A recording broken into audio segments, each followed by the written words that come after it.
السلام علیکم dear friends, welcome to my YouTube channel. سب سے پہلے میں آپ لوگوں کو اپنے چینل پہ خوش آمدید کہتا ہوں۔ آج ہم چائلڈ پروٹیکشن آفیسر BPS 17 کی تیاری کے سلسلے میں چیپٹر نمبر 5 جو کہ چائلڈ پروٹیکشن کوڈز کے بارے میں ہے، اس میں ہم سیکشن نمبر 15 اور سیکشن نمبر 16 آج ڈسکس کریں گے۔ اس سے پہلے ہم نے چیپٹر 1، 2، 3، 4 چائلڈ پروٹیکشن ایکٹ 2010 کے جتنے بھی ویڈیوز تھے وہ ہم نے اپلوڈ کرائے، اس کی ڈسکرپشن نیچے دی ہوئی، آپ لوگ اس کو دیکھ سکتے۔ تو چلتے ہیں سیکشن نمبر 15 کی طرف۔ Section number 15 is about child protection codes.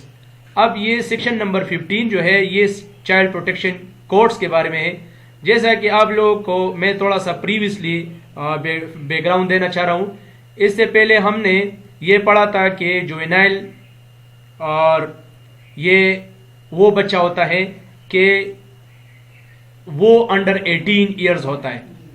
اب ایسے بچے جو ارپن ہوتے ہیں، چائلڈ لیبر ہوتے ہیں، ان تمام بچوں کی پروٹیکشن کے حوالے سے ایک پروٹیکشن کوڈز بنتا ہے۔ اب اس کوڈ کو کس سیکشن کے تحت بنایا جاتا ہے؟ اس کو سیکشن نمبر 15 کے تحت بنایا جاتا ہے۔ اب سیکشن نمبر 15 میں ہم آگے دیکھتے ہیں کہ انہوں نے کیا ڈسکس کیا۔ گورنمنٹ میں in consultation with Peshawar high courts Peshawar by notification in the official gazette notified different courts of session as child protection courts and under this act۔ اس سیکشن کے تحت government of KPK Khyber Pakhtunkhwa نے پشاور ہائی کورٹ کے ساتھ consolation means مشورے کے، اس کے مشورے کے ذریعے بائی نوٹیفیکیشن ایک آفیشل نوٹیفیکیشن ہوگا اور مختلف جگہوں پہ چائلڈ پروٹیکشن کورٹس بنائیں گے اس سیکشن کے تحت، لیکن with consolation of Peshawar high court, کیونکہ یہ پروونشل ایشو ہے تو اس لیے ہائی کورٹ سے انہوں نے کنسولیشن کرنی ہے، مطلب مشورہ کرنے۔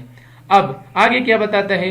دا پشاور ہائی کورٹ پشاور میں confer powers of the court for a local area upon a session جج اور این ایڈیشنل سیشن جج as appear it to be appropriate for the purpose of this act۔ Peshawar high court نے اس بات کو confirm کرنا ہے اور پھر اس کورٹ کو ایک پاور دینا ہے فار دا لوکل ایریا، اس لوکل ایریا کے لیے، اور اس میں کون ہوگا؟ اس میں ایک سیشن جج ہوگا اور ایڈیشنل سیشن جج۔ ان دونوں کی سربراہی میں پشاور ہائی کورٹ نے بائی نوٹیفیکیشن اس کورٹ کی اپروول دینی ہے، اور اس کا جو خاص مقصد ہوتا ہے وہ اس کو آگے پروسیڈ کرے گا، مطلب جتنے بھی اس کے کرسپانڈنس ہوں گے پشاور ہائی کورٹ نے اس کی اپروول دینے، اور وہاں پر ایک سیشن جج اور ایڈیشنل سیشن جج، یہ تمام لوکل ایریا میں پھر وہ تمام ایز اے ٹیم کام کریں گے۔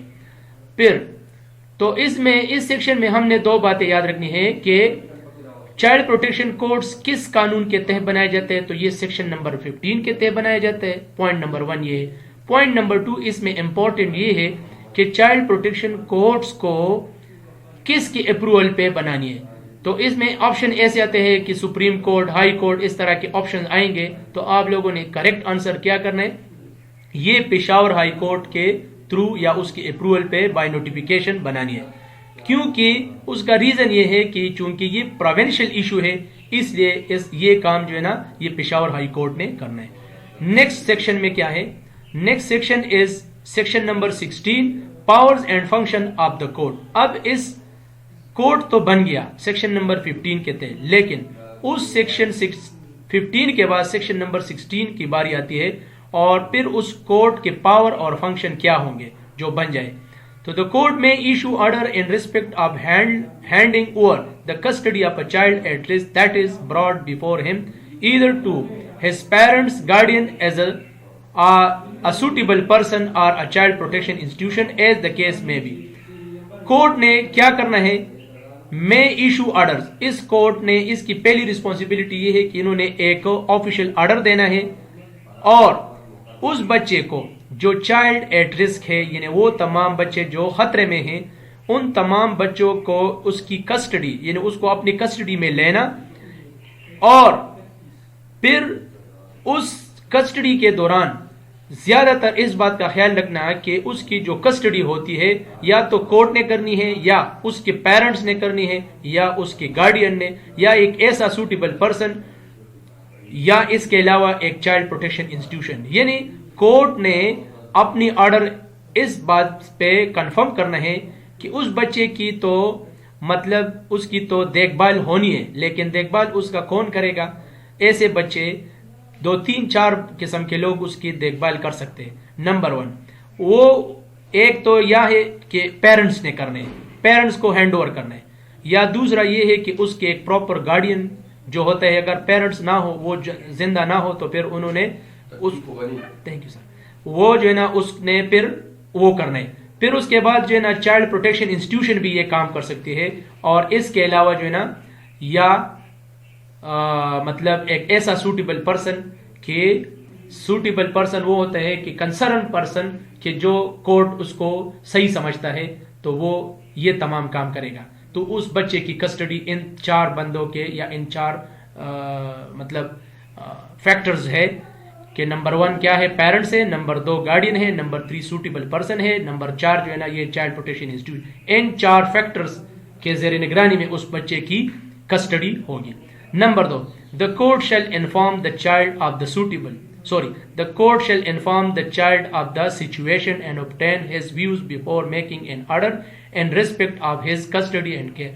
اس بچے کی کسٹڈی اور کیئر کے سلسلے میں کورٹ نے اس بچے کو پہلے انفارم کرنا ہے، ان تمام سچویشن کو مد نظر رکھتے ہوئے پھر وہ آرڈر دے گا. نیکسٹ کیا ہے؟ the court shall before making an order in respect of the protection and care of the child consider continuity in his upbringing and take into consideration the ethnic, religious, cultural, linguistic background and all other relevant factor in the best interest of the child at risk. Court نے اس بچے کو جب custody میں رکھنا ہے تو اس بچے کی کیئر اور اس کی گرومنگ، اس کی ڈیولپمنٹ اور اس کی گروتھ کے سلسلے میں اس بات کو بھی یعنی مطمئن کرنا ہے، کنفرم کرنا ہے کہ اس کی ایتھنک مطلب کیا وہ سنی ہے، شیعہ ہے. اسی طرح اس کی ریلیجس یعنی اس کی ریلیجن کا بھی خیال کرنا ہے، اس کی کلچر کو بھی مد نظر رکھنا ہے، اس کی زبان یعنی لینگویج لنگوسٹک بیک گراؤنڈ کو بھی مد نظر رکھنا ہے.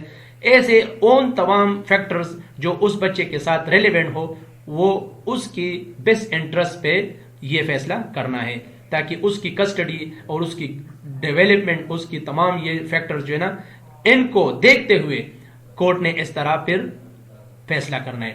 Next while making the orders under this chapter the court shall prefer keeping the child in parental care or extended family care or non kinship care the placement of a child at a risk.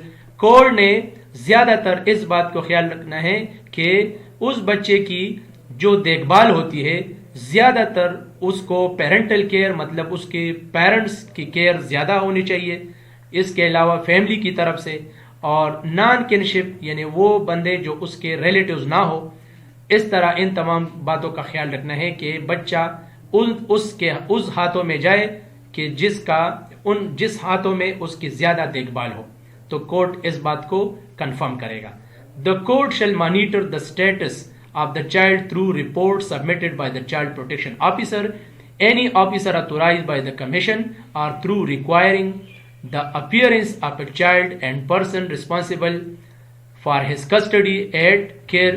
Court نے وقتاً فوقتاً اس بات کی monitoring کرنی ہے کہ جس جگہ پہ بچے کو حوالہ کیا ہے، جو بندہ اس کی کسٹڈی کرے گا، تو کورٹ نے چائلڈ پروٹیکشن آفیسر کے تھرو یا ایسے اتورائز آفیسر جو کمیشن نے اس کو سوٹیبل قرار دیا ہے، وہ باقاعدہ کورٹ کو ایک رپورٹ جمع کرے گا تاکہ بچے کی وقتاً فوقتاً اس کی جو ہے نا اپڈیٹ انفارمیشن ان کو ملتی رہے.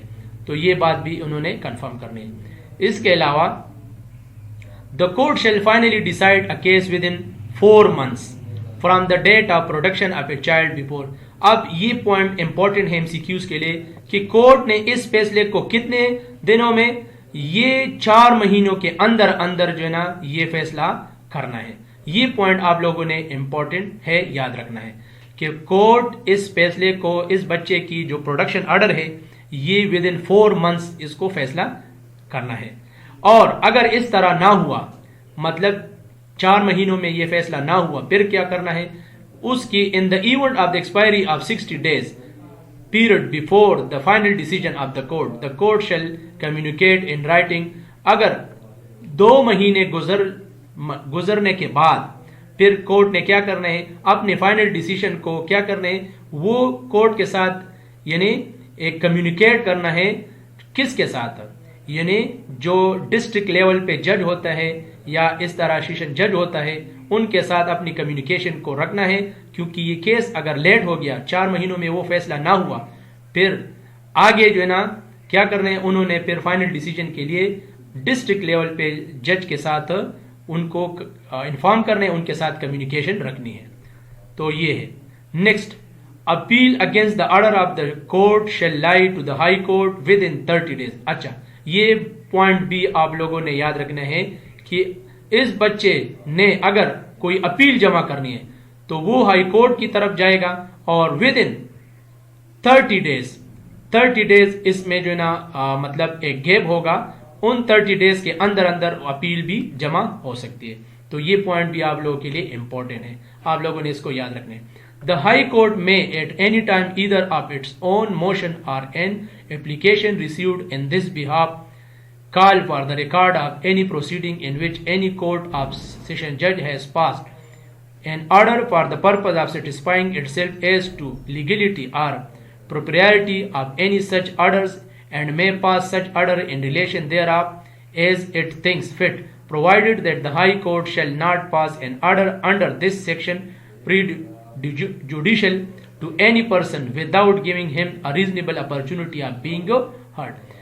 ہائی کورٹ جب کسی بھی ٹائم یعنی the high court at any time either of its own motion یا تو اپنے بہاف پہ اور این اپلیکیشن ریسیوڈ یا اس کے سلسلے میں کوئی اپلیکیشن جب ان کو مل جائے تو انہوں نے کال فار دا ریکارڈ، وہ تمام ریکارڈ انہوں نے یعنی ڈیمانڈ کرنی ہے کہ جو کیس اس بچے کے سلسلے میں چل رہا ہے اور ان وچ اینی کورٹس آف سیشن جج ہیز پاسڈ این آرڈر، جس کے بارے میں سیشن جج نے جو فیصلہ کیا ہے وہ ہائی کورٹ ڈیمانڈ کرے گا تاکہ یہ مطمئن ہو جائے کہ اس بچے کی یہ کیس جو ہے نا یا پروسیڈنگ کس لیول تک پہنچی ہے تاکہ آنے والے پروسیڈنگ میں ان کو کوئی مسئلہ نہ ہو.